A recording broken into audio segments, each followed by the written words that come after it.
अस्सलामुअलैकुम वरहमतुल्लाहि वबरकातुह। बच्चों, आज हम पढ़ेंगे विषय मराठी, पाठ क्रमांक 23, माझा अनुभव 2। माझा अनुभव यानी बच्चों मेरा तजुर्बा। ऐकावो वाचा, सुनो और पढ़ो। शाळा सुटली, मी घरी आलो, इकडे तिकडे पाहिले तर आई झोपलेली दिसली। तो ये बच्चा क्या बोल रहा है बच्चों? स्कूल छूट गया तो मैं घर आया और मैं फिर इकडे तिकडे यानी इधर उधर आई को देखने लगा तो आई उसको सोते हुए नजर आई। यावेळी ती अशी कधीच झोपत नाही, मी आईजवळ गेलो।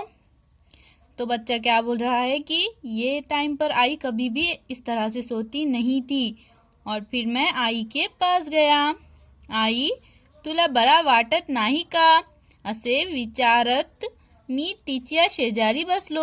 फिर बच्चे ने माँ से पूछा, माँ तुमको क्या हुआ है? और ऐसा बोलते हुए वो माँ के करीब जाकर बैठ गया। आईच्या अंगाला हात लावून पाहिला, आईला खूप ताप आला होता। फिर वो बच्चे ने क्या करा, आई के जिस्म पर हाथ रखकर देखा तो उसको पता चला कि आई को जो है वो बहुत बुखार आया हुआ है। तिचे अंग तापाने फनफनत होते, उसका जिस्म यानी आई का जिस्म बुखार से तप रहा था।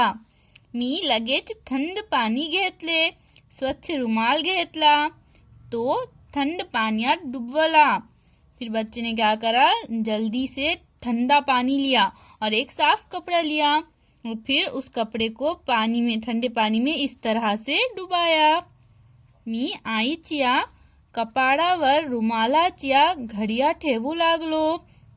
फिर उसने क्या किया, माँ के माथे पर इस तरह से वो ठंडे पानी के रुमाल रखने लगा।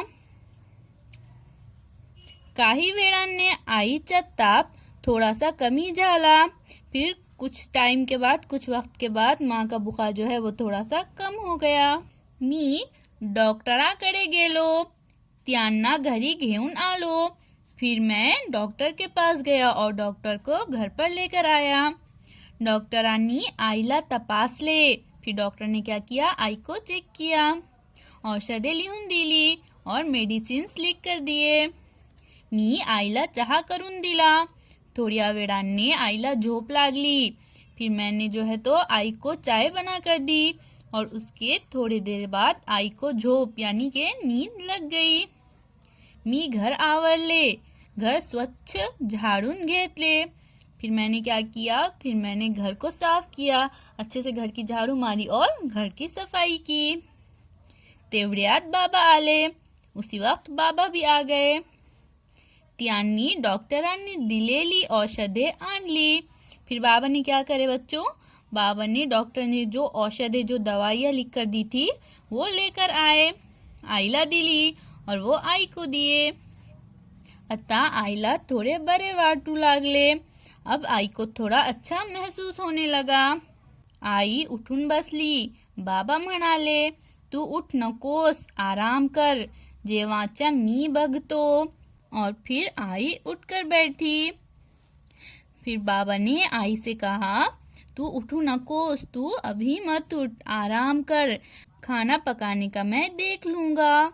आईच्या चेहऱ्यावर समाधान दिसले। फिर आई के चेहरे पर जो है तो इत्मीनान नजर आया।